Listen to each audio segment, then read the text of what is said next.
The first thing I heard when I stepped into the ballroom was laughter that stopped half a second too late. Not because I was late, but because I was early enough to be noticed before I could disappear into a corner. Crystal glasses clinked. A string quartet carried on like nothing had happened, and somewhere just behind my left shoulder, close enough that it was meant for me to hear, a woman whispered with a smile sharp enough to cut. The country girl showed up. I did not turn around. I did not flinch. I had learned a long time ago that reactions are a kind of currency, and I was not about to spend mine on people who thought humiliation was entertainment. Instead, I smoothed my jacket, lifted my chin, and took one more step into the room like I belonged there, because I did, just not in the way any of them understood yet. My name is Maribel Crow.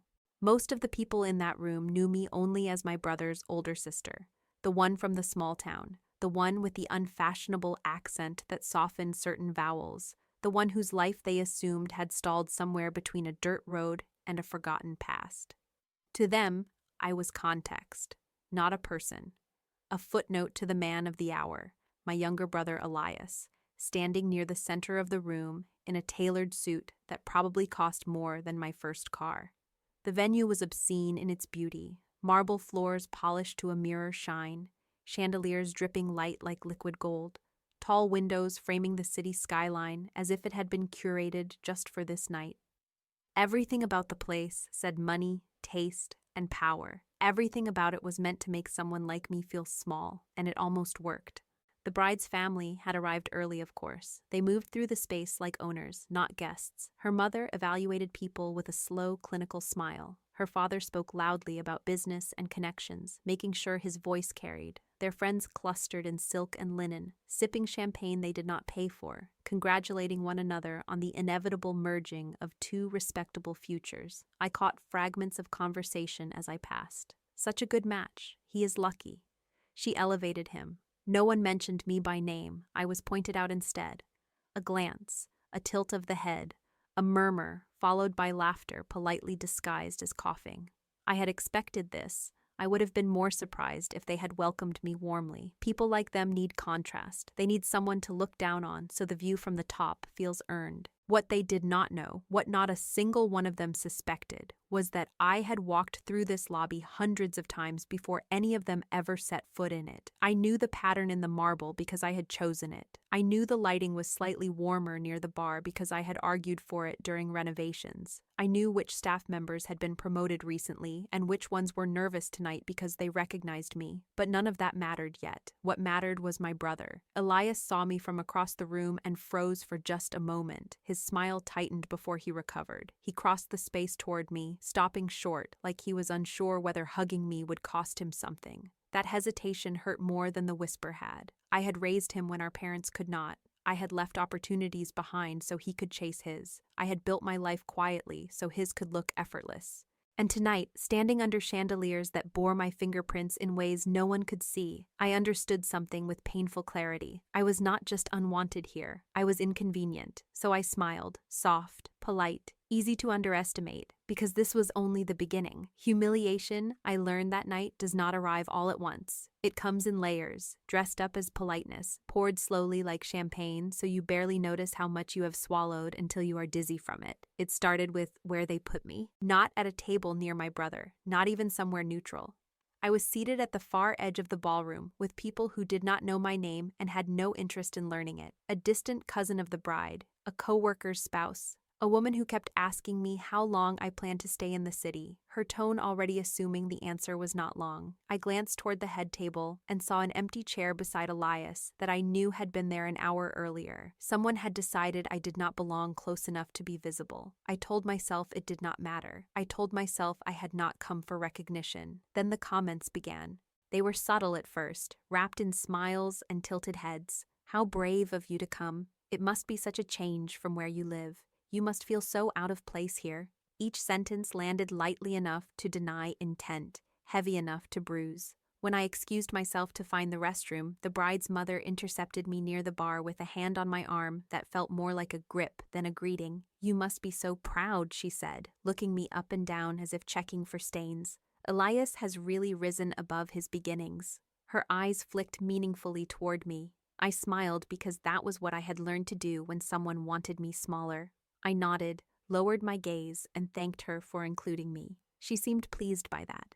People like her always are. The speeches were worse. One by one, friends and family stood to toast the happy couple. They praised the bride's elegance, her family's generosity, the opportunities Elias had been given since entering their world. Not once did anyone mention where he came from. Not once did anyone acknowledge the sister who had paid his first application fees, who had driven him to interviews, who had wired money quietly when he was too proud to ask. I watched him laugh along, his hand resting possessively over his fiancée's, and felt something old and sharp settle in my chest. Then came the joke. Someone made a comment about humble roots and how lucky Elias was to have escaped them. Laughter rippled across the room. I felt eyes slide toward me and away again, like people checking a mirror to make sure they looked good while pretending not to care. I laughed too, softly, on cue, because refusing would have marked me as difficult. Inside, I was counting. I counted the server who hesitated when she saw me, recognition flickering across her face before she masked it. I counted the floor manager who straightened his jacket and nodded once, subtly, as he passed. I counted the way the lighting reflected off the walls, exactly as I remembered approving it months earlier. The way the air smelled faintly of citrus and polish, the way the hum of the room carried through the space like a living thing. This hotel was not just familiar to me, it was intimate. Every hallway held a memory. Every doorframe had been argued over. I had walked these corridors when they were nothing but dust and exposed beams. I had signed off on the contracts that made nights like this possible. And still, I said nothing. The bride's mother returned for a second round, emboldened now by wine and applause. She leaned in close, her voice sweet enough to pass as concern. "You must understand," she murmured. "We are very particular about the image surrounding this family.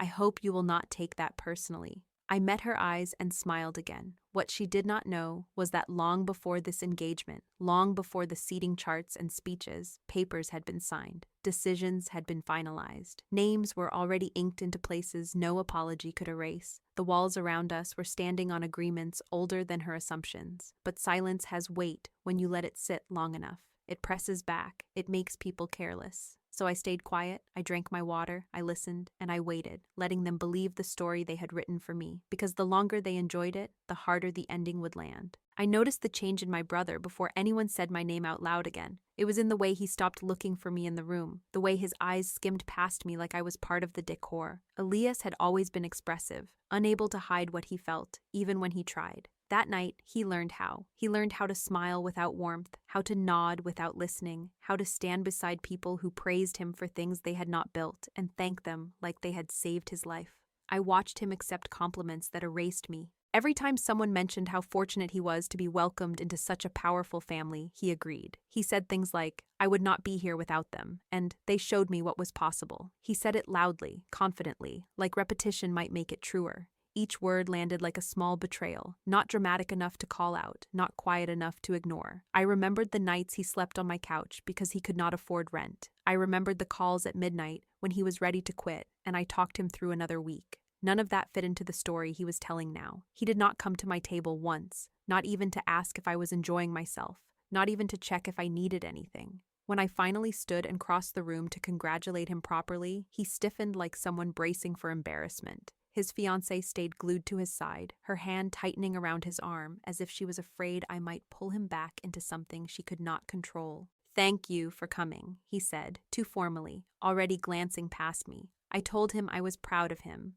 He nodded, distracted, and turned back to a conversation about investment portfolios that did not include him yet, but soon would. I stepped away feeling like I had just said goodbye to someone who was still breathing. It hurt more than I expected. There was a time when it had only been the two of us against everything else, when our world was small and loud and uncertain, and we survived by leaning into each other. I had taken the harder road so he could take the easier one later. I had never regretted it. Until that night. Watching him trade memory for approval made me feel foolish in a way I had not felt in years. The confrontation came wrapped in charm. The bride decided it was time for a family photo. She announced it sweetly, her voice carrying just enough to draw attention. "Immediate family only," she clarified, her eyes flicking to me for a fraction of a second too long. A few people shifted uncomfortably. Someone laughed like it was nothing. I stood there, unsure whether to move forward or step back, the pause stretching just long enough to sting. She smiled apologetically. "Oh, I just assumed you would not want to be in this one. It is more of a legacy thing." Legacy. The word echoed louder than it should have. I felt the room lean in, waiting to see what I would do. This was the moment they expected me to shrink, to make things easier by removing myself. I almost did.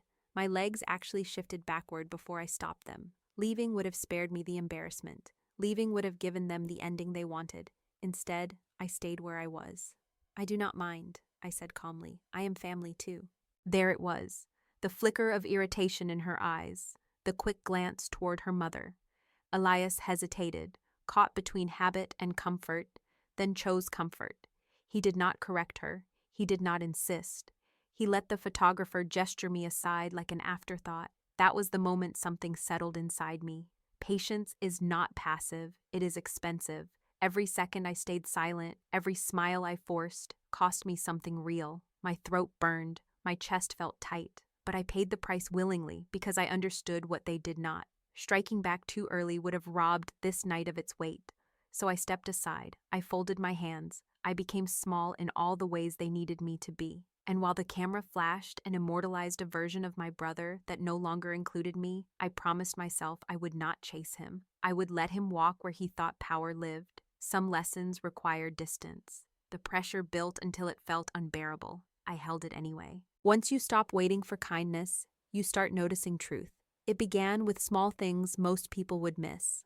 A server who lingered a second too long when I asked for water, her eyes flicking to my face with something like recognition before she caught herself. A bartender who addressed me as ma'am with a respect he had not used earlier, then quickly corrected his tone when he noticed who I was sitting near. Staff do not behave that way unless they have been told something or unless they remember something. Managers were worse. I saw it when the bride's father snapped his fingers for the floor manager and pointed at me, his mouth forming the word remove. The manager approached my table, stopped, then hesitated. He glanced past me toward the corridor that led to the administrative offices. His jaw tightened. He cleared his throat and said he would be right back. He never returned. Instead, another manager appeared. Younger, nervous, overly polite. He asked if everything was to my liking. When I thanked him and said yes, he looked relieved in a way that had nothing to do with service standards. That was when I knew the undercurrent had shifted. Not loudly, not dramatically. Quietly, the way real power always moves. The confirmation came by accident, which is how the most honest truths usually do. The bride's aunt complained loudly about an incorrect charge on her room folio, waving the bill like proof of betrayal. She demanded someone important fix it. The front desk clerk apologized and explained the rate was correct according to the contract on file. Contract was the word that made me look up. The bride's father strode over, puffed with confidence, and announced that he would handle it himself. He dropped a name, then another, both meant to intimidate. He said he knew the owner. He said mistakes like this did not happen to families like theirs. The clerk nodded, calm, and asked him to wait while she verified something in the system. She did not look at him when she said it. She looked at me. That was the moment my restraint changed shape. Up until then, it had been endurance. Something I carried because leaving would have hurt more.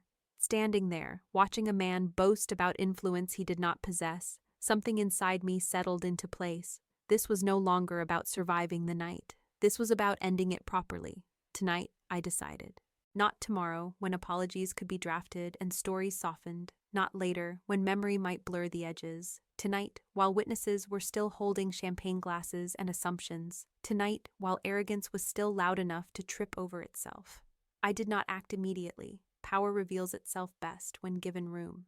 I moved through the room slowly, noticing how conversations dipped when I passed, how laughter grew sharper. The bride's mother watched me openly now, suspicion creeping into her expression like a crack in porcelain. The father continued to perform, unaware that borrowed wealth always collapses fastest under scrutiny. Their confidence was unsecured, propped up by favors and leases and appearances that could be revoked with a signature. I gave them one last chance without announcing it.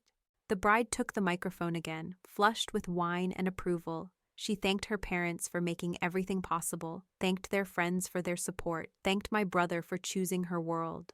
Then she paused, smiled sweetly, and gestured vaguely in my direction. Some people, she said lightly, struggle to let go of where they come from. but tonight is about moving forward, not backward.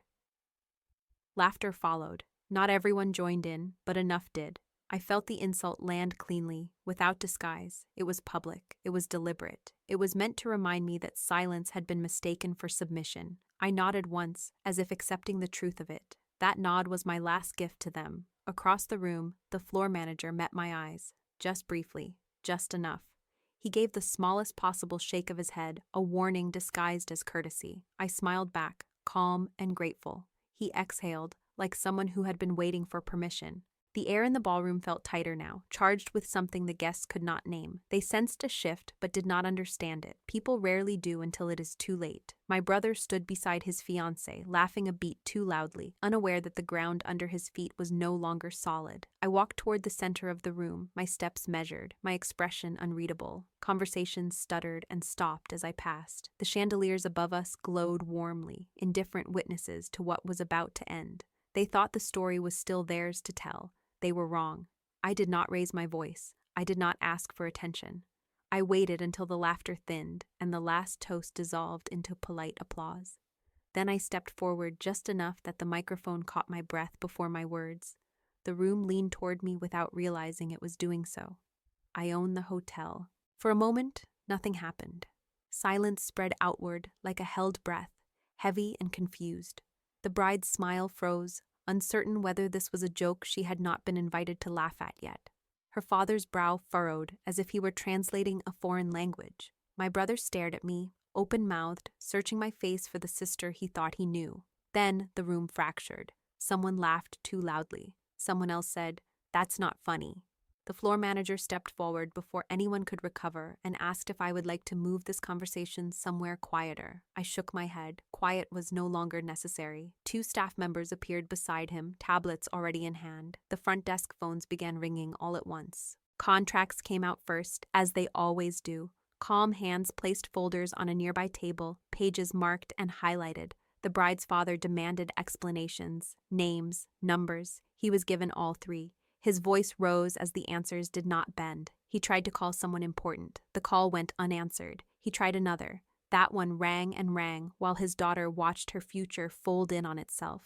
Accounts were frozen without ceremony. A few keystrokes, a nod, and the champagne stopped flowing. The band was asked to take a break. Guests were informed, gently but firmly, that certain rooms were no longer available. Luggage would be brought down. Transportation could be arranged. Apologies were offered to the wrong people. Staff no longer looked at the bride's family for instruction. They looked at me. The mother reached for my arm with the same grip she had used earlier, but this time it trembled. She said my name like it was a mistake she wanted to undo. I stepped back, not unkindly, just finished. There was nothing left to say that would improve her situation. The engagement did not end with shouting. It ended with understanding, the kind that arrives too late to fix anything, the kind that settles into bones and stays there. My brother finally looked at me without filters or borrowed confidence. He saw the rooms, the staff, the documents, the quiet authority he had mistaken for insignificance. He tried to speak. I did not stay long enough to hear it.